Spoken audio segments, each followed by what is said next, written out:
ونشهد أن لا إله إلا الله وحده لا شريك له ونشهد أن سيدنا وسندنا ونبينا وشفيعنا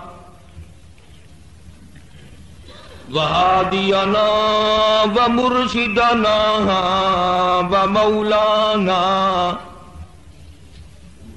ومولانا محمدا عبده ورسوله أرسله بالحق بشيرا ونذيرا صلى الله تعالى عليه وعلى آله وأصحابه وأزواجه وذرياته وبارك وسلم تسليما كثيرا أما بعد فأعوذ بالله السميع العليم من الشيطان الرجيم بسم الله الرحمن الرحيم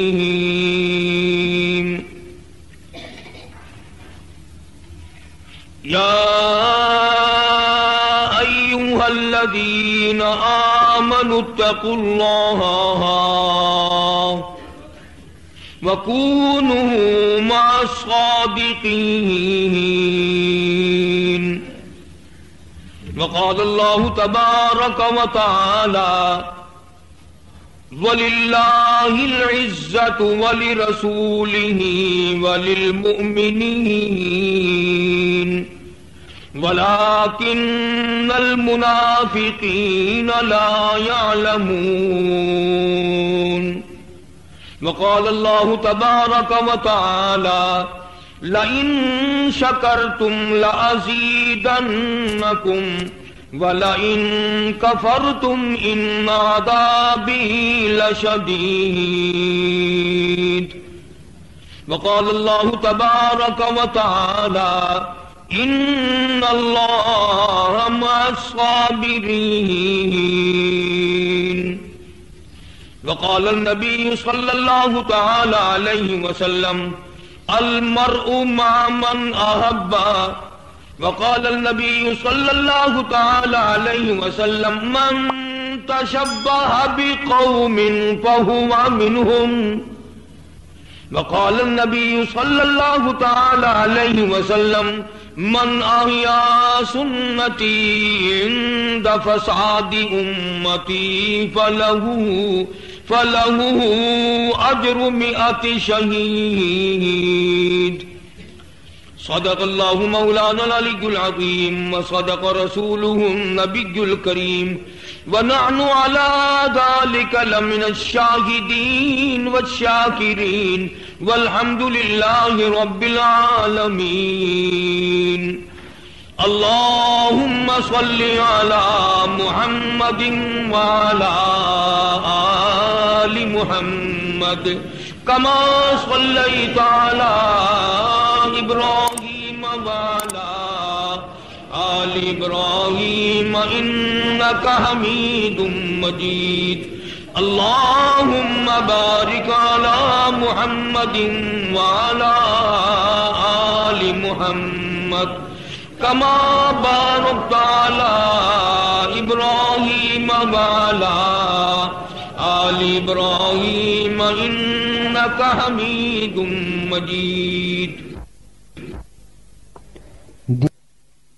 قرآن کریم کی کئی آیات مختلف جگہ سے تلاوت کی ہیں. حدیث پاک میں سے جناب محمد عربی صلی اللہ علیہ وسلم کے ارشادات میں سے 2-3 ارشادات کی تلاوت کی ہے.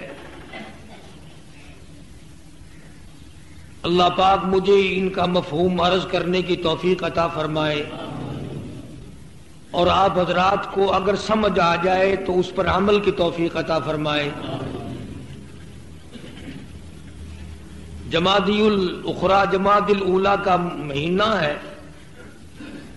مجھے چاہیے تو یہ تھا کہ میں امام المسلمین خلیفۃ المسلمین خلیفہ بلا فصل جناب صدیق اکبر رضی اللہ تعالی عنہ کے حالات زندگی عرض کروں۔ انشاءاللہ میں اور آپ سلامت رہے تو آئندہ جمعے سے شروع کریں گے۔ اللہ پاک ہمیں صحابہ کرام کے نقش قدم پہ چلنے کی توفیق عطا فرمائے۔ اس ہفتے میں 2 دن ایسے گزرے، پوری قوم پوری امت مصروف رہی۔ 25 فروری کو اور 28 فروری کا یعنی کل کا دن تو جی چاہا ملتان کے ایک خطیب ہونے کی حیثیت سے کہ میں بھی کچھ اپنی ذمہ داری پوری کروں۔ کل قیامت میں اللہ تبارک و تعالیٰ کے یہاں گریبان نہ پکڑا جائے کہ تجھے تو قرآن آیات کا علم تھا، تو نے کیوں نہ سنائی۔ عمل کرنا نہ کرنا یہ تو لوگوں کا کام ہے، اور ویسے بھی اب تو 90% لوگوں کا خیال یہی چل رہا ہے کہ جی مولویوں کو کیا پتا، مولوی بچارے کیا جانے۔ ہم بھی تسلیم کرتے ہیں کہ ہم غریب کیا جانے، ٹھیک ہے، لیکن تمہارے جاننے سے بھی ہمیں کوئی مزہ تو آیا نہیں۔ 2 طبقے پیدا ہوئے اب، ایک ہے جیتنے والا طبقہ اور ایک ہے ہارنے والا طبقہ۔ تو اللہ اور اس کے رسول کریم صلی اللہ علیہ وسلم نے جبکہ آدمی کی پیدائش سے لے کر قبر کی لاحت تک کے زندگی کے حالات بتائے اور سمجھائے ہیں، تو کیا قرآن کریم نے دنیا میں کسی چیز کے حاصل ہو جانے کے بعد شکرانہ اور چھن جانے کے بعد صبر کی بھی تو توفیق، صبر کی بھی تو تلقین فرمائی ہے؟ یعنی جس کو کوئی چیز میسر آ جائے وہ ناچتا کیوں ہے، وہ بھنگڑا کیوں ڈالتا ہے؟ بجائے سجدہ شکر ادا کرنے کے اگر واقعی عزت اللہ کے یہاں ہے تو پھر اللہ کا نام لینا چاہیے۔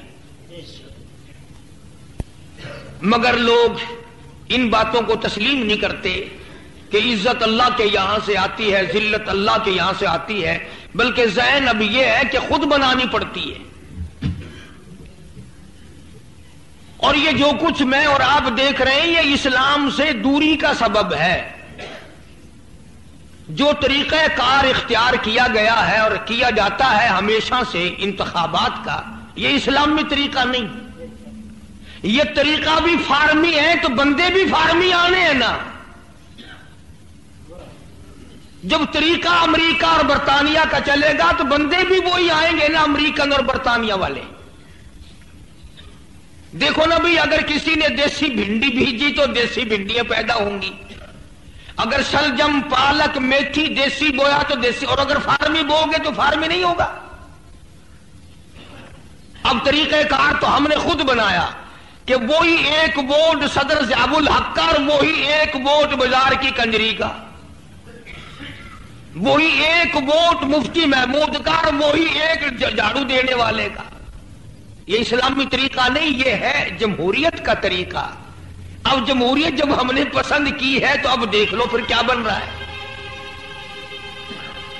ورنہ جناب رسول اکرم سب کہہ دو صلی اللہ علیہ وسلم نے ہر موقع پہ رہنمائی فرمائی، ہر موڑ پہ رہنمائی فرمائی۔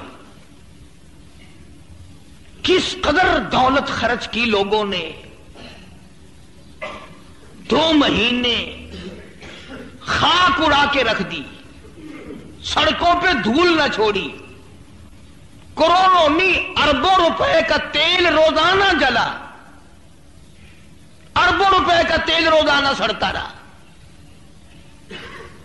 اور سڑ لیا۔ آج اگر ان میں سے کسی کو جا کر آپ یہ کہیں کہ ایک بیوہ ہے، اس کی بچی ہے، جوان ہے، اس کے ہاتھ پیلے کرنے ہیں، اس کی عزت بچانی ہے، اس کی شادی کا پروگرام ہے، ذرا کچھ مدد کر دو، اور جی اب کہ فصل ہی نہیں ہوئی، اب کے تو کاروبار آپ کو پتہ ہی ہے کہ بالکل مندے ہیں. سیدھے سیدھے راستے پہ خرچ کرنے کے لیے چونی ہاتھ نہیں آتی. رحمان کے راستے پہ خرچ کرنے کے لیے ہم لوگ کنگال ہیں، کلاش ہیں، اور شیطان کے راہ پہ ہم سے کتنے خرچ کرا لو. یہی غریب ملک ہے ہمارا پاکستان جو امریکہ سے زیادہ خرچ کیا ہے انتخابات پہ. غریبوں نے جو معمولی سگریٹ پیتے تھے انہوں نے اعلیٰ درجے کی سگریٹ پی.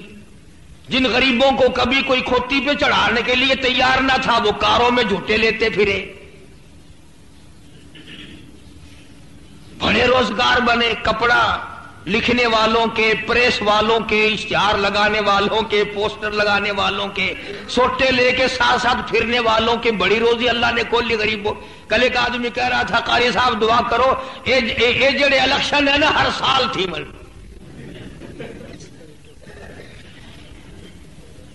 کہا کیوں؟ آخر روزی تو بنتی ہے نا.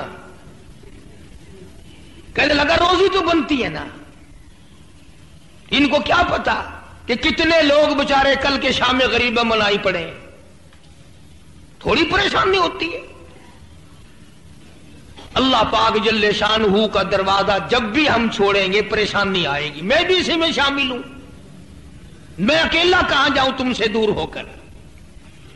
یا کوئی دو چار آدمی کہاں جائیں گے؟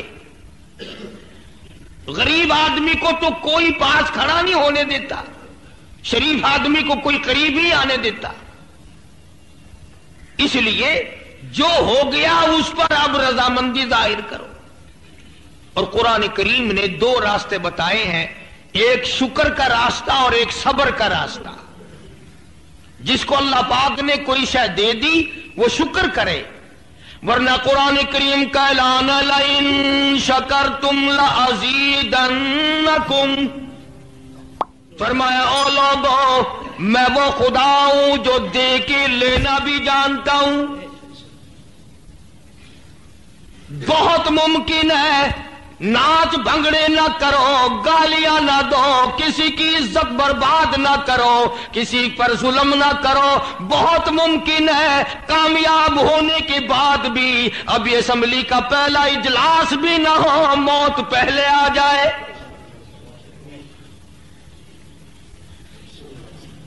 فرمایا لئن شکرتم لازیدنکم،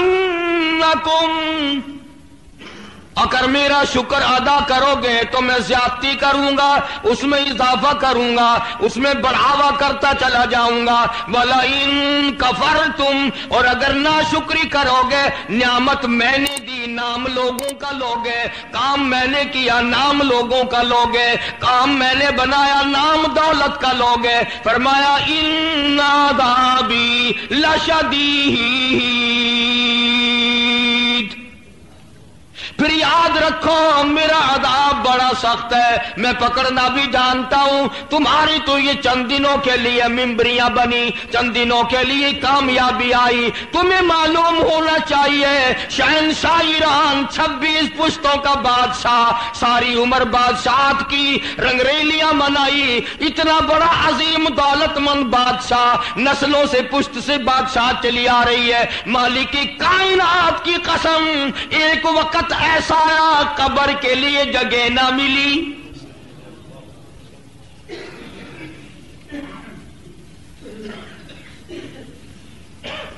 میرا خیال ہے کہ جتنے بھی پورے ملک میں کامیاب ہوئے ہیں، کوئی اللہ کا بندہ ہوگا جو مسجد میں جا کے سجدے میں پڑ گیا ہوگا کہ مولا تیرا لاکھ لاکھ کرم ہے، میں اس قابل کہاں تھا، میں اس قابل کہاں تھا کہ میں اتنے بڑے منصب پہ جاؤں. یہ تو تیری عطا ہے، یہ تو تیری کریمی ہے، یہ تو تیری بندہ نوازی ہے، یہ تو تیری مہربانی ہے، یہ تو نے کرم کیا، ورنہ کہاں میں اور کہاں یہ مقام.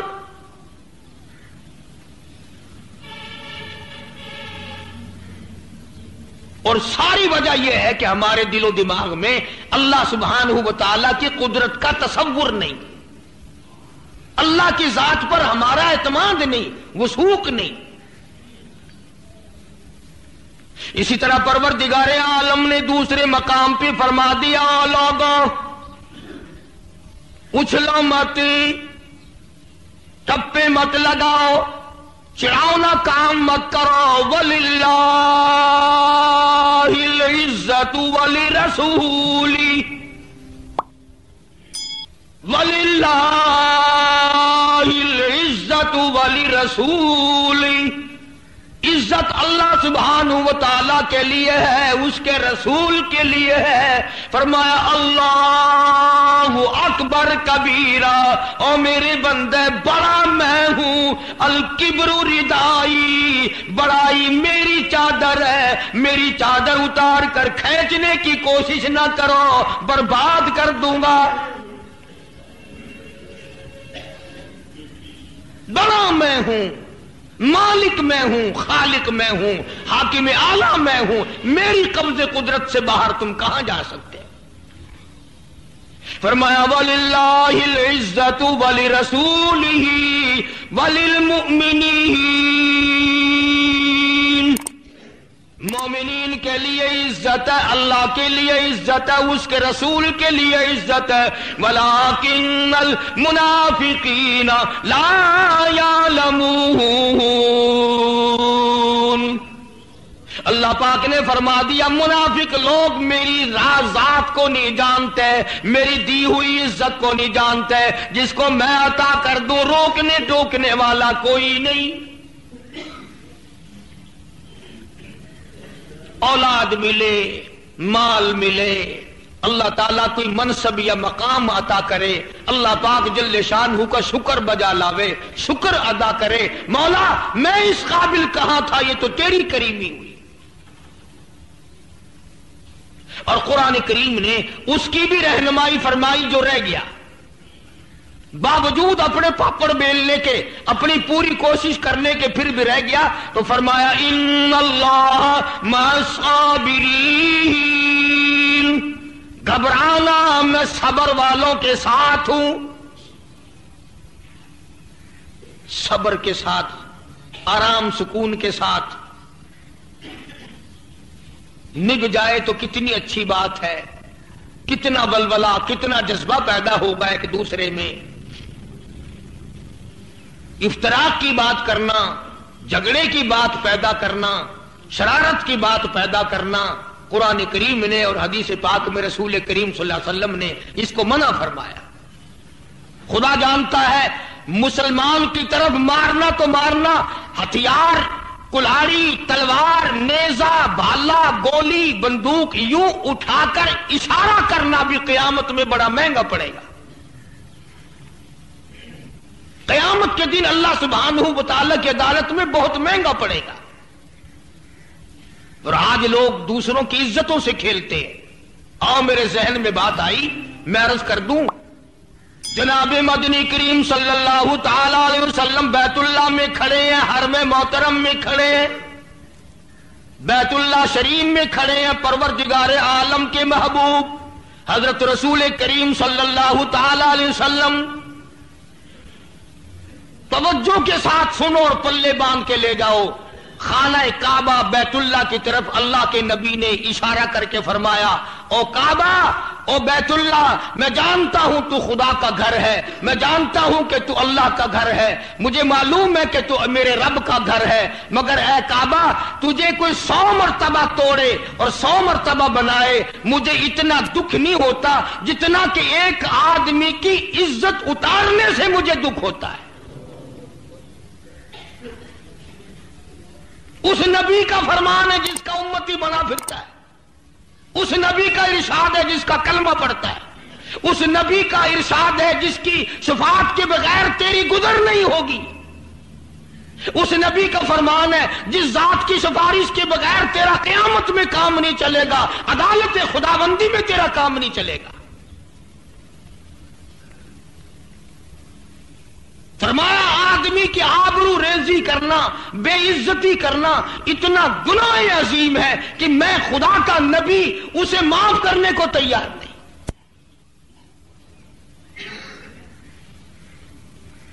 افطرا کی چیزیں اسی لیے قرآن و سنت نے منع فرمائی، اور صحابہ کرام کے آثار جو ہیں، ان کے اقوال و اعمال جو ہیں وہ اس کے خلاف ہیں،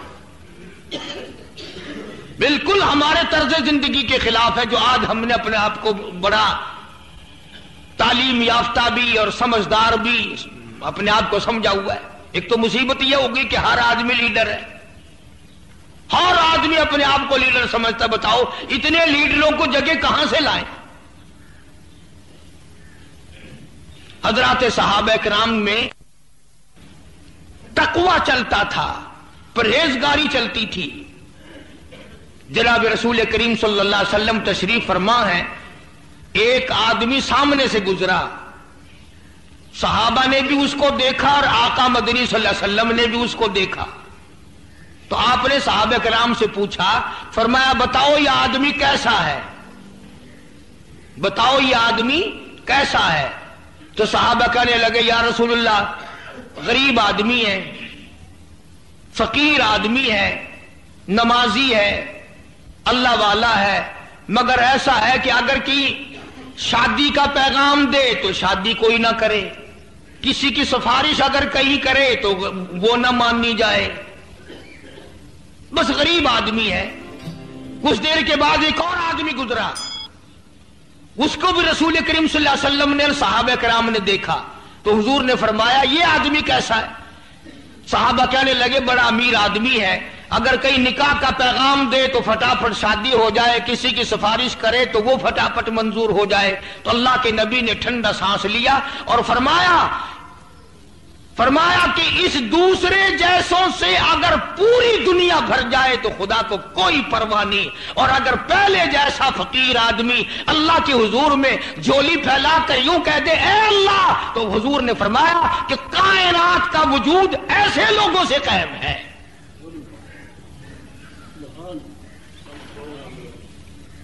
اب مزاج تو ہم سب کا بگڑا ہوا ہے نا. شادیوں کے لیے دولت مند آدمی ڈھونڈتے ہیں، کاروبار کرنے کے لیے امیر آدمی دولت مند آدمی تلاش کرتے ہیں، یاری دوستی کے لیے ہم دولت مند امیر آدمی تلاش کرتے ہیں. جب سارا ذہن اس طرف ہے تو پھر اگلی باتیں کہاں سے آئیں گی؟ اسی لیے قرآن کریم نے فرما دیا جس کو کوئی شے نہ ملے، جس کو دولت نہ ملے، مقام نہ ملے، عہدہ نہ ملے، وہ جھگڑا نہ کرے، شرارت نہ کرے. استعینوا بالصبر والصلاۃ، اس کو چاہیے نماز پڑھے، صبر اختیار کرے، نماز سے اس کو سکون ملے گا. اب میرے خیال میں جتنے ہارنے والے لوگ ہیں ایک بھی مسجد میں نہیں گیا ہوگا. اسپتال تو پہنچ گئے ہوں گے یا گھر میں لمبے پڑے ہوں گے، مسجد میں جانا بڑا مشکل. اس دن میں مسجد کون جائے؟ اور اصل تو جتنے کھڑے ہوتے ہیں ان میں مسجد والا ہوتا ہی نہیں.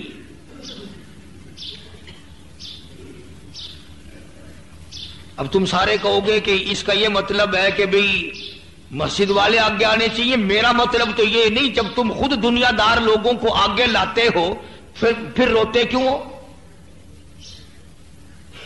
ہمارے یہاں تو ایک معیار ہے جو ہماری چلتی نہیں، ہم بھی مجبوراً چپ لگا جاتے ہیں کہ ہمیں کیا. ورنہ سیدنا امام حسین رضی اللہ تعالی عنہ نے جو کردار دکھایا، جو وقت پر نمونہ بن کے دکھلایا، کہ اتنا بڑا صبر کر کے دکھلایا، میرا دل کرتا ہے کہ میں ہر وقت یوں کہا کروں حسین صابر، حسین صابر رضی اللہ تعالی عنہ. سارا خاندان سامنے ہے. اندازہ لگاؤ علی اصغر کو ہاتھوں پہ اٹھا کر لائے، پانی کی اگر بات کر دی تو دشمن نے تیر مارا، حلق میں سے نکل گیا. کتنا دل دکھا ہوگا سیدنا امام حسین رضی اللہ تعالیٰ عنہ کا. قاسم بن حسن کی لاش اور تمام بھتیجوں کی اور بیٹوں کی لاشیں خیمے کے چاروں طرف ہے، مگر میں قسم کھاتا ہوں جب تک روح پرواز نہیں کر گئی حسین کی ایک نماز قضا نہیں ہوئی. ایسے وقت میں جبکہ سارا خاندان سامنے ہے، اور صرف حسین کی نہیں، میں تو اس پر بھی قسم کھاتا ہوں کہ پیغمبر کی بیٹی کی بیٹیاں سیدہ زینب کی نماز قضا نہیں ہوئی، سیدہ سکینہ کی نماز قضا نہیں ہوئی، سیدہ سغرا کی نماز قضا نہیں ہوئی. اور خدا کے بندو، پیغمبر کے گھر والوں نے سارا خاندان ذبح ہوا دیکھ کر نماز قضا نہ کی، اور آج ہم لمبے پڑے ہیں نمازیں نہیں پڑھتے.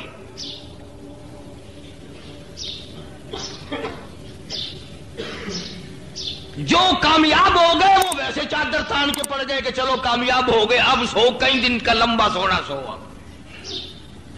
تو فرمایا استعینوا بالصبر والصلاۃ، صبر کا دامن پکڑو، صبر کرو، پھر کبھی اللہ موقع دے گا۔ نماز ادا کرو، صبر کرو، ان اللہ مع الصابرین۔ اللہ پاک فرماتے ہیں میں صبر کرنے والوں کا ساتھی، میں صبر والوں کے ساتھ ہوں، اللہ پاک نے جو فیصلہ کر دیا اس پہ راضی ہونے والا ہوں۔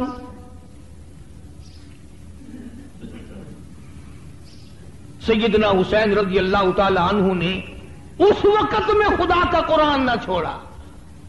علماء کرام نے لکھا ہے کہ سارا خاندان شہید ہو چکا تھا، اکیلے حسین تنہا موجود رہ گئے، اس وقت بھی زبان خدا کے قرآن کے تلاوت میں لگی ہوئی تھی۔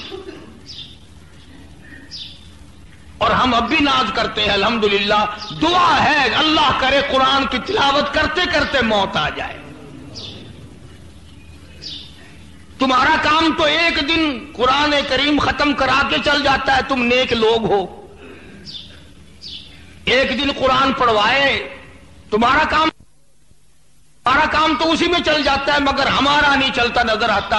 اس لیے کوشش کرتے ہیں کہ جب دم واپسی ہو، ادھر دم نکلے، ادھر زبان میری ہو، کلام تیرا ہو، روح میری ہو، حکم تیرا ہو، قبر بلاوا تیرا ہو اور آنا ذمے میرے لگا ہو۔ میں جب تیرے دربار میں پیش ہوں، زبان ہو تیرا قرآن ہو، میری زبان ہو تیرے محبوب پہ درود پاک ہو، میری زبان ہو کلمہ تیرا ہو، اس حالت میں آنا ہو تو مزہ آ جائے۔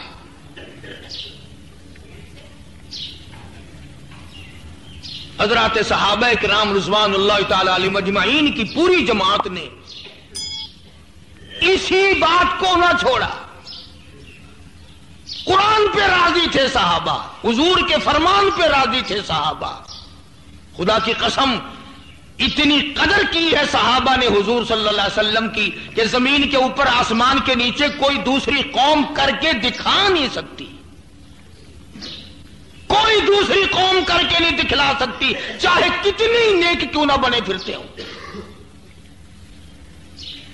آپ صلی اللہ علیہ وسلم کو تکلیف ہوئی اس زمانے میں بھی، اب تک پرانے زمانے میں بھی سینگیاں لگوانے کا دستور تھا، تو آپ صلی اللہ علیہ وسلم نے سینگیاں لگوائیں اور ایک برتن میں خون جمع فرمایا، ایک برتن میں لہو جمع فرما لیا، اکٹھا کر لیا جو سینگیوں میں نکلا۔ عبداللہ بن زبیر رضی اللہ تعالی، سیدہ اسماء بنت ابو بکر رضی اللہ تعالی عنہ کا صاحبزادہ، حضور کا سگا بھانجا، حضور کی سالی کا لخت جگر، اسماء بنت ابو بکر کا نور نظر، عبداللہ بن زبیر حضور کی خدمت میں موجود ہے۔ آپ نے فرمایا عبداللہ جی یا رسول اللہ یہ خون لے جا، ایسی جگہ پھینک کے آنا، ایسی جگہ ڈال کے آنا جہاں کسی کا پیر نہ پڑے۔ بے ادبی سے بچانا، میں امام الانبیاء محبوب کبریا حضرت محمد مصطفیٰ صلی اللہ تعالی علیہ وسلم کا لہو ہے، میں نبی کا خون ہے، اس کا ادب کرنا، کہیں ایسی جگہ مت ڈالنا جہاں کسی کا پیر آ جائے۔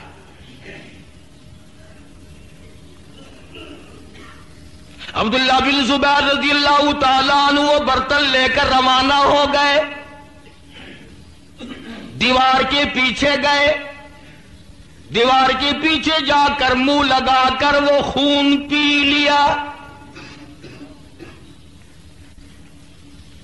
واپس آ گئے۔ آپ نے سوچا کہ ابھی تو یہ گیا تھا، اتنی جلدی واپس آ گیا، یہ کہاں ڈال کے آیا ہے، یہ کہاں خون کو ڈال کے اتنی جلدی واپس آ گیا، یہ کہیں ایسی جگہ نہ ڈال کر آیا ہو جہاں بے ادبی کا احتمال ہو، بے ادبی کا مقام ہو۔ فرمایا عبداللہ ڈال کے آئے ہو خون، کہیں ایسی جگہ تو پھینک کے نہیں آیا جہاں کسی کا پیر آ جائے، کہیں ایسی جگہ تو ڈال کے نہیں آیا جہاں بے ادبی ہو جائے. میں کالی کملی والے کا خون ہے، میں کالی کملی والے کا لہو تھا، تم ایسی جگہ تو ڈال کر نہیں آئے. عبداللہ بن زبیر رضی اللہ تعالیٰ عنہ کہتے ہیں کالی کملی والے میں ایسی جگہ ڈال کے آیا، میں ایسی جگہ پھینک کے آیا، میں نے اس خون کو ایسی جگہ ٹھکانہ لگا دیا جہاں کسی کا پیر تو کیا نظر بھی نہ پڑے گی.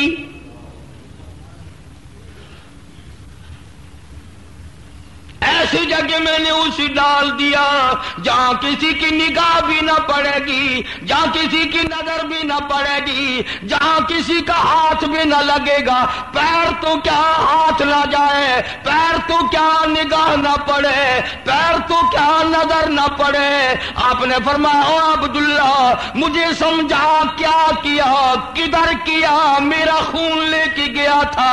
عرض کر دیا کالی کملی والے میں نے تو یہ سوچا امام الانبیاء کا خون ہو زمین پہ پھینک دوں کیوں، میں نے تو منہ لگا کر پی لیا.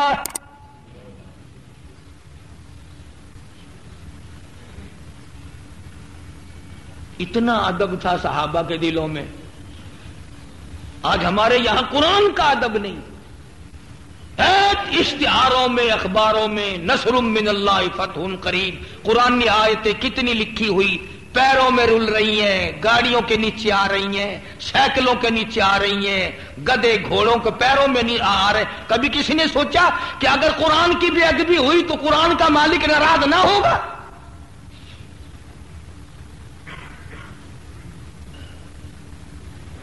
ہمارے یہاں ان چیزوں کا مفہوم ہی نہیں، تقدس ہمارے دماغ میں ہے ہی نہیں. ہم کچھ اور ہی سوچ سوچ کر اپنی ساری زندگی ختم کر دیتے ہیں، جس کے لیے پالیسی کوئی نہیں، پروگرام کوئی نہیں، نصب العین کوئی نہیں. ساری زندگی یوں ہی اپنا ہماری چل جاتی ہے، ختم ہو جاتی ہے. عبداللہ بن زبیر رضی اللہ تعالیٰ عنہ نے عرض کر دیا کالی کملی والے میں نے تو وہ لہو پی لیا، میں نے اس لیے پی لیا میرے دل نے اجازت نہ دی، میرے ضمیر نے اجازت نہ دی، میرے من نے اجازت نہ دی. امام الانبیاء کا لہو ہو، امام الانبیاء کا خون ہو، میں زمین میں کیسے پھینک دوں؟ کالی کملی والے نے فرمایا جاؤ عبداللہ جا، 7 پشتوں پہ جہنم حرام ہو گئی.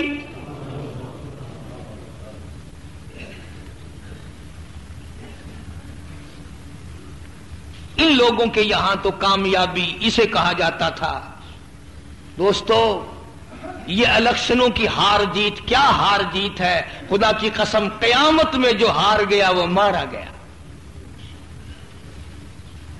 آپ صلی اللہ علیہ وسلم نے صحابہ کرام سے خطاب کرتے ہوئے فرمایا بتاؤ غریب کون ہے؟ آپ نے پوچھا غریب کون ہے؟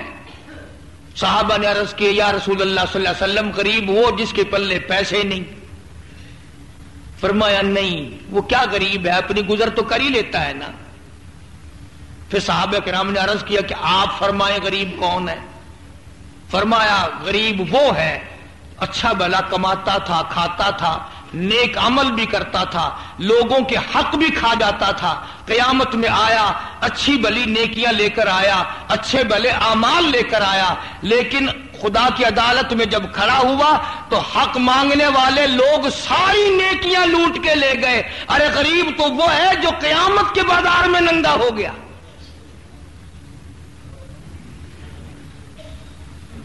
غریب تو وہ ہے جو میدان قیامت میں ننگا کر دیا گیا. اب آپ کو کیا معلوم ہے کہ کامیاب ہونے والے حضرات کے ذمے کتنی بڑی ذمہ داری پڑی. ملک کی ذمہ داری پڑ گئی، قوم کی ذمہ داری پڑ گئی، ایمان اور اسلام کی ذمہ داری پڑ گئی. محمد کریم صلی اللہ علیہ وسلم بھی قیامت میں دامن پکڑ کر پوچھیں گے اتنا بڑا آدمی بننے کے بعد تو نے میرے دین کے لیے کیا کیا؟ اور سچی بات یہ ہے کہ قیامت کا اگر تصور دل میں ہو، اور قبر کا قیامت کا دل میں تصور جن لوگوں کے تھا وہ لوگ تو ان چیزوں کے قریب آنے کو تیار نہ تھے، گھسیٹ کے لایا جاتا تھا. خلیفہ عبد الملک عمر بن عبدالعزیز کا سسر رحمہ اللہ فوت ہو گیا.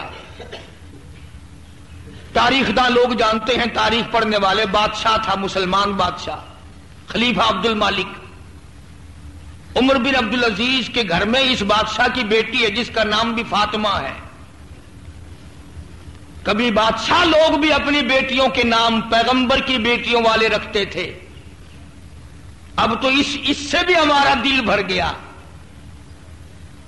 اب تو پیغمبر کی بیٹیوں والے نام بھی ہمارے لوگوں کو اچھے نہیں لگتے. فلمی ایکٹرسوں کے نام رکھتے ہیں اپنی بیٹیوں کے اور بڑے خوش ہوتے ہیں. ماں بھی پکار پکار کے بڑی خوش ہوتی ہے، باپ بھی بڑا راضی ہوتا ہے کہ میرے بیٹے کا نام ایکٹروں والا ہے، میری بیٹی کا نام فلمی ایکٹرسوں والا ہے. خلیفہ عبد المالک کی بیٹی فاطمہ عمر بن عبدالعزیز کے گھر میں تھی. جس دن خلیفہ عبد المالک کا انتقال ہوا تو مرنے سے پہلے ایک لفافہ بند کر کے مہر لگا کے رکھ دی اور کہا کہ میرے مرنے کے بعد اسے جامع مسجد میں جمعے کے ٹائم کھولنا. ایک لفافہ سر بمہر کر کے رکھ دیا، اس میں کچھ لکھ دیا اور یہ لکھا کہ اس کو مسجد میں جا کے کھولنا اور جامع مسجد میں کھولنا اور جمعے میں کھولنا. چنانچہ خلیفہ عبد المالک کی وصیت کے مطابق جب جامع مسجد میں وہ لفافہ کھولا گیا تو اس میں لکھا ہوا تھا کہ میرے بعد عمر بن عبدالعزیز کو خلیفہ بنا لینا، اپنا بادشاہ بنا لینا. مورخین نے لکھا ہے، پوچھ لو ان لکھے پڑے لوگوں سے، تاریخ داں لوگ، کہ جب عمر بن عبدالعزیز وہاں مسجد میں موجود تھے، جمعے میں موجود تھے، عمر بن عبدالعزیز نے اپنا نام سنا، دڑام سے بے ہوش ہو کر زمین پہ گر پڑے. اپنا نام سن کر دڑام سے بے ہوش ہو کر زمین پہ گر پڑے. اور جب ہوش آیا تو لوگوں نے پوچھا حضرت کیوں؟ فرمایا اپنی نماز پڑھتا تھا، اپنی اللہ اللہ کرتا تھا، اپنی گھر کی ذمہ داری تھی. اب اتنے بڑے عظیم ملک کی مجھ پر ذمہ داری ڈال دی گئی، میں اگر ہیرا پھیری اور ادھر ادھر مجھ سے پورا نہ ہوا تو قیامت کے دن میں سب سے زیادہ عذاب میں آ جاؤں گا.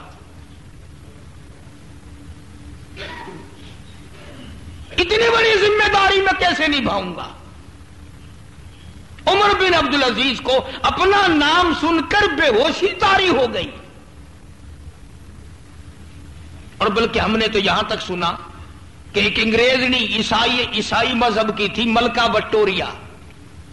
انگریز کے زمانے میں وہ ہندوستان کی کیا اور بہت بڑے علاقے پہ اس نے حکمرانی کی ہے. ملکہ وکٹوریا سوئی ہوئی تھی، دارالعوام نے یہ فیصلہ کر دیا کہ بادشاہ اسے ہی بناؤ، اب ملکہ اسے بناؤ. لوگ اکٹھے تھے جو اس کی تاج پوشی کرنے والے تھے، اس کو تخت پہ بٹھانے والے تھے. اسے سوتی ہوئی کو جگایا گیا تو آنکھیں ملتی ہوئی آئی، کہنے لگی کیا بات ہے؟ انگریزنی عیسائی. انہوں نے کہا تو سوئی ہے، تیری تو تاج پوشی ہونی، ابھی تجھے تو تخت شہنشاہیت پہ بٹھایا جائے گا. تو کہتے ہیں اس نے رو دیا، بڑی روئی بڑی روئی. انہوں نے کہا پاگل ہو گئی ہے، تجھے بادشاہ بنا رہے ہیں، رو رہی ہے. کہنے لگی اپنی نیند سوتی تھی، اپنی نیند اٹھتی تھی، اتنے بڑے ملک کی ذمہ داری مجھ پہ ڈال کر میری نیند بھی حرام کر رہے ہو، میرا کھانا پینا بھی حرام کر رہے ہو. ایک کافر عورت کو بھی اس بات کا تصور آیا، اب میں آرام سے سو نہ سکوں گی، اب میں آرام سے کھا نہ سکوں گی، اب میں اپنی مرضی سے پی نہ سکوں گی، میں تو ذمہ داریوں ہی میں پڑ کے رہ گئی، تم نے میرے لیے اچھا نہیں سوچا.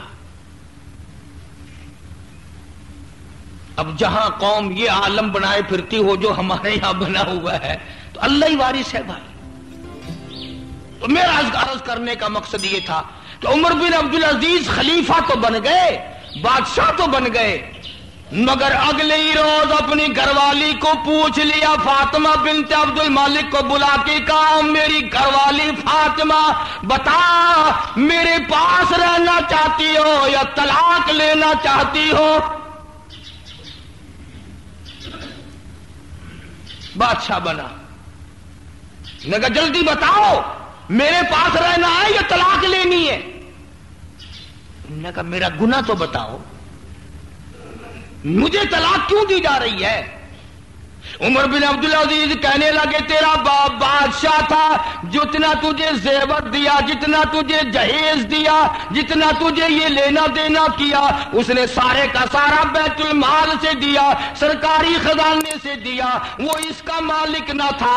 اب یاد رکھے اگر میرے پاس رہنا چاہتی ہو یہ سارے زیورات اتارو، یہ سارا لباس اتارو، یہ گھر کی ساری چیزیں اٹھا کر بیت المال میں پہنچا کے آؤ، اور اگر میرے پاس یہ تمام چیزیں نہیں دینی تو مجھ سے طلاق لے لو۔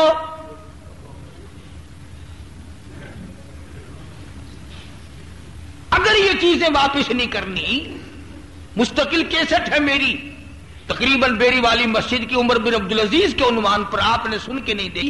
اتنا اللہ والا آدمی بادشاہ ہو کر اتنا اللہ والا آدمی تھا، عمر ثانی مورخین نے لکھا ہے کہ دوسرا عمر آیا تھا یہ دنیا میں۔ ساری زندگی میں ایک دن تہجد کی نماز قضا نہیں ہوئی، اور کسی دشمن نے اپنے ایک غلام کو پیسے دے کر عمر بن عبدالعزیز کو زہر دلوا دیا، اور آپ کو پتہ بھی لگ گیا کہ اس آدمی نے زہر دیا۔ فرمایا تو نے زہر دیا؟ کہ ہاں۔ لگا لوگ تجھے ماریں گے، میرے مرنے سے پہلے بھاگ جا، کہیں جا کے چھپ جا۔ اندازہ لگاؤ، پتہ بھی چل گیا کہ زہر اس نے دیا ہے۔ فرمایا تجھے لوگ ماریں گے، چلا جا یہاں سے۔ اور جب آخری وقت آیا، اللہ اکبر، بادشاہ ہو کر عمر بن عبدالعزیز کی زندگی میں عید آئی،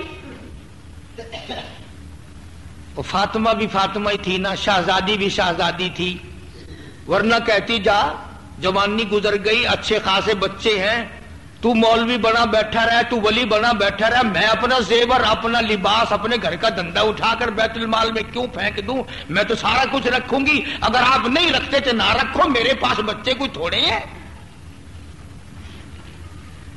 اللہ اللہ، عورتیں بھی کتنی اچھی تھی اس زمانے کی۔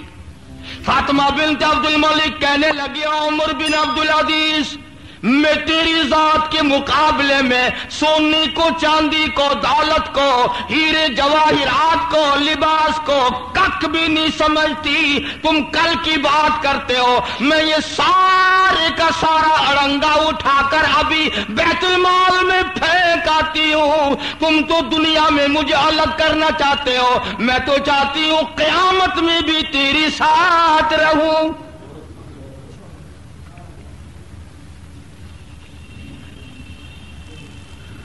سارا اڑنگا واپس کر دیا بیت المال میں۔ شہزادی اور اس بادشاہ کی گھر والی آج زیورات سے، لباس فاخرہ سے ننگی ہوئی بیٹھی ہے۔ مورخین نے لکھا ہے کہ عید آئی تو فاطمہ بنت عبد الملک، عمر بن عبدالعزیز کی بیوی، اپنے بچوں کو لے کر عمر بن عبدالعزیز کے پاس آئی جو بادشاہ تھا، اور کہنے لگی کل عید ہے۔ عمر بن عبدالعزیز نے فرمایا ہاں کل عید ہے۔ انہوں نے کہا غریب سے غریب کا بچہ بھی کل نئے کپڑے پہن کر آئے گا، اور ذرا ان بادشاہ کے بچوں کے کپڑے تو دیکھ، پیمند لگے ہوئے ہیں، ٹانکیاں لگی ہوئی ہیں، ایک کے پاس بھی صحیح کپڑے نہیں، کل عید ہے۔ عمر بن عبدالعزیز نے فرمایا اللہ کی بندی، مجھے جو سرکاری طور پر ایک عام آدمی جتنا روزینہ ملتا ہے، یعنی جو تنخواہ ملتی ہے، میں وہ تجھے دے دیتا ہوں، میں کہاں سے لاؤں؟ میرے پاس کیا رکھا ہے؟ ٹکا سا جواب دے دیا۔ فاطمہ بنت عبد الملک عمر بن عبدالعزیز کی گھر والی کہنے لگی ایک ترکیب نکالتے ہیں، عید گزر جائے گی بچوں کی، دیکھو نا میں ان بچوں کا ننگ کیسے دیکھوں، ٹوٹے پھوٹے پرانے پیمدوں والے کپڑے، بادشاہ کے بچوں کے کپڑے پرانے اور میلے اور ٹانکیوں والے عید کے دن۔ ان لگے ایک ترکیب نکالتے ہیں۔ بادشاہ نے کہا، عمر بن عبدالعزیز نے کہا اچھا بتا کیا ترکیب نکالتی ہے؟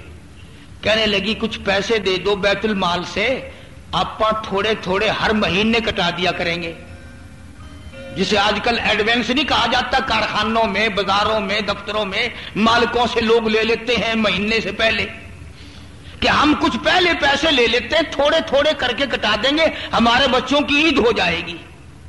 بات سمجھ میں آ رہی ہے سب کی؟ کوئی غلط بات تو نہیں کی فاطمہ نے، کوئی غلط بات تو نہیں کی شہزادی نے اور بادشاہ کی گھر والی نے. اللہ اکبر اللہ اکبر. عمر بن عبدالعزیز فرمانے لگے بالکل ٹھیک ہے تیری بات میں مانتا ہوں، لیکن ایک بات بتا، یہ مجھے لکھ کر تو دے سکتی ہے کہ جب تک یہ پیسے سارے سر سے نہیں اتر جائیں گے میری موت نہیں آئے گی؟ میرے پاس تیرے پاس یہ کیا گارنٹی ہے کہ جب تک یہ پیسے پورے نہیں ہو جائیں گے موت نہیں آئے گی؟ گارنٹی تو لکھ کے دے، پیسے اٹھا کر میں دے دیتا ہوں. اور اگر تیرے پاس گارنٹی نہیں تو میں تو ایسا کرنے کو تیار نہیں کہ میرا مکروہ جنازہ دنیا سے اٹھے. میں تو یہ قتل کرنے کو تیار نہیں، میرا جنازہ دنیا سے مکروہ اٹھے. بیچاری اپنا سا منہ لے کر کے گھر والی چلی گئی. اور یوں لکھا ہے کہ آخری وقت میں 12-13 بیٹوں کا ہاتھ پکڑ کر لائی ہے یہی بادشاہ کی گھر والی اور پہلے بادشاہ کی بیٹی. اور آخری وقت عمر بن عبدالعزیز کا رضی اللہ رحمت اللہ تعالی علیہ، بہت بڑے اچھے اور نیک آدمی، ایسا بادشاہ صحابہ کے بعد پھر کوئی آیا ہی نہیں. اور 12-13 لڑکوں کی لائن لے کر فاطمہ آئی ہے اور کہنے لگی اللہ والے چل دیے، تیاری ہو گئی دنیا سے؟ کہ ہاں تیاری ہو گئی. یوں بچوں کو آگے کر دیا. ان کے لیے کیا چھوڑا؟ ان بچوں کے لیے کیا چھوڑا؟ 4.5 آنے آئے سب کے حصے میں. اللہ اکبر. عمر بن عبدالعزیز نے فرمایا مجھے اٹھا کے بٹھاؤ. اور عمر بن عبدالعزیز کو جب بٹھایا گیا تو کہنے لگے اپنی گھر والی سے فاطمہ یہ بتا میں نے ان سب کو قرآن پڑھا دیا؟ کہ ہاں پڑھا دیا. میں نے ان سب کو نماز میں لگا دیا؟ کہ ہاں سب کو نماز میں لگا دیا. میں نے ان کو حرام و حلال سمجھا دیا؟ کہ ہاں سمجھا دیا. کہنے لگا کہ اس سے بڑی دولت کوئی نہیں، اگر یہ اس پہ قائم رہے میں قسم کھاتا ہوں بھوکے نہیں رہیں گے، اور اگر یہ اس پہ قائم نہ رہے نہ میں پرواہ کرتا ہوں نہ تو پرواہ کریو، جہاں دھکے کھائے مرنے دینا کوئی پرواہ نہیں. ایسے یہ کرے قبر میں اپنی تباہ کروں؟ کیوں ایسا میں کروں؟ یاد رکھو یہ بات، یہ دنیا قائم دائم نہیں، یہ ہمیشہ رہنے والی چیز نہیں. یہاں سے تو بڑے بڑے لوگ چلے گئے اور ایسے ایسے لوگ گئے کہ آج ان کا کوئی نام لیوا بھی باقی نہیں. اسی کو مجذوب کہتا کہ چند روزہ ہے یہ دنیا کی بہار، چند روزہ ہے یہ دنیا کی بہار، دل لگا غافل نہیں اس سے زینہار. عمر اپنی یوں نہ غفلت میں گزار، ہوشیار ہے محو غفلت ہوشیار. قدر کر اپنی زندگی کی، اپنے دنوں کی قدر کر، اپنی راتوں کی قدر کر، اپنی ان گھڑیوں کی قدر کر جو گزر رہی ہیں، ان کو برباد نہ کر. اتنا تقوی اور پرہیزگاری تھی عمر بن عبدالعزیز میں، اور اتنا خدا کا ڈر تھا. وفات کے بعد، مرنے کے بعد کسی نے فاطمہ بنت عبد الملک سے پوچھا، عمر بن عبدالعزیز کی گھر والی سے پوچھا، خلیفہ عبد المالک کی بیٹی سے پوچھا کہ بتا عمر بن عبدالعزیز تیرا شوہر تھا، تیرا گھر والا تھا، کو خاص بات بتا اس کی. اللہ اکبر. فاطمہ بنت عبد الملک نے رو دیا اور رو کے کہنے لگی اس قدر خدا کا خوف آیا خلیفہ بننے کے بعد، بادشاہ بننے کے بعد، اتنا خدا کا خوف اس کے دل پہ لگا، اتنا ڈر خدا کا اس کو پیدا ہوا. کہنے لگی میں قسم کھاتی ہوں خلیفہ بننے کے بعد قبر میں چلا گیا، مجھے ہاتھ کبھی لگانے کی نوبت ہی نہیں آئی. جتنے سال حکومت کی اور قبر تک مرد عورت والا معاملہ ایک دن نہیں ہوا خلیفہ بننے کے بعد. اتنا خدا کے قہر سے ڈرا، اتنا خدا کے عذاب سے ڈرتا تھا، اس کو دنیا کی تصور ہی نہ رہا. آج ہم نہ ہمارا قیامت پہ یقین ہے، یہ موت بھی زبردستی آتی، یقین تو ہمارا کوئی نہیں. ہمارا موت پہ یقین کوئی نہیں. کوئی سکوٹر پہ مر رہا ہے, کوئی کاروں میں مر رہا ہے, کوئی ٹرکوں میں مر رہا ہے, کوئی گھروں میں تڑپ تڑپ کے مر رہا ہے, کوئی آپریشن روم میں مر رہا ہے, کسی کی میت اسپتال سے آ رہی ہے, کسی کی میت سڑکوں سے آ رہی ہے, کسی کی میت دشمنوں کے مار دینے سے آ رہی ہے. ارے یقین کر یا نہ کر, وہ تو آخر آئے گی, اور اس کے لیے تیاری شرط ہے. ہم تیاری کرنے کے قابل نہ رہے, ہم تیاری نہیں کرتے. چنانچہ ارشاد فرمایا مدنی کریم صلی اللہ علیہ وسلم نے کہ اگر آدمی کے دل میں موت کی لگن ہو جائے تو نیند نہ آئے, موت کی لگن ہو جائے تو ٹکڑا نیچے نہ اترے, موت کی یاد آ جائے تو آدمی کبھی بھی دنیاوی خیال اپنے دل میں لا ہی نہیں سکتا. عرض کرنے کا میرا مقصد یہ تھا کہ بالآخر ملک میں دو طبقے ہیں, ایک ہارنے والا طبقہ ہے اور ایک جیتنے والا. ہارنے والے زیادہ ہیں, کھڑے جو ایک ایک وار میں 50 50 20 20 30 30 ہو گئے. اب بتاؤ سارے کامیاب کیسے ہوں؟ اس بنا پر فتنہ, فساد, جھگڑا کرنا, قومیت کے جھگڑے چھیڑنا, شرارت کرنا, یہ مسلمان کا کام نہیں, یہ دیانتدار کا کام نہیں, یہ قابل آدمی کا کام نہیں, غلط کار لوگوں کے کام ہے. ان لوگوں کو بھی سمجھاؤ, خود بھی سمجھو, اور اپنے آپ کو بھی بچانے کی کوشش کرو تاکہ اس سارے ملک پر اللہ کا کرم ہو, اللہ کی رحمت ہو, اللہ کا فضل شامل حال ہو, اور اس ملک کی تقدیر بدلے, اس ملک کا نظام بدلے, اس ملک کے حالات و واقعات بدلے. جو حالات چل رہے ہیں نا, سنو میری بات, خدا کی قسم بڑا مشکل ہے کہ آج ہم ایمان لے کر مریں. حلال کا ٹکڑا نصیب نہیں, اور کھانا پینا تو درکنار, ان حالات میں ہمیں حلال کا کفن نہیں ملتا, پاک پیسوں کا کفن نہیں ملتا.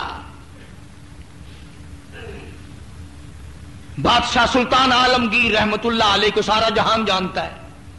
بادشاہ تھا اس پورے بر صغیر کا, مگر جہاں اس نے شہنشاہیت کی, مزدوری کر کر کے کپڑا خریدا بادشاہ ہو کر, اور کپڑا خرید کے خود اپنے ہاتھ سے ٹوپیاں سی, اور دلی کے چاندنی چوک میں بیٹھ کر ان کو کھڑے ہو کر بیچا, اور 6 روپے 12 آنے کی رقم بنا کر تھیلی میں جمع کری, اوپر مہر لگائی اور لکھا عالمگیر کا کفن, وہ آخری لباس جو وہ پہن کر خدا کی عدالت میں جائے گا, ان پیسوں سے خریدا جائے. بادشاہ نے, تم میں کتنے حاجی بیٹھے ہوں گے, کبھی دماغ میں آیا مجھے کفن کیسا ملے گا؟ اولاد جیسا ڈال دے گی, سبحان اللہ. کون سوچتا ہے ان چیزوں کو؟ اور یہی بربادی کا ذریعہ بن جاتی ہیں. اللہ کے بندوں کو سوچ پیدا کرو, زبانوں کو صحیح رکھو, اعمال کو صحیح کرو, دل و دماغ کو صحیح کرو, تاکہ بات جو ہے وہ صحیح ٹھکانے لگے. اللہ پاک مجھے اور آپ کو عمل کی توفیق عطا فرمائے.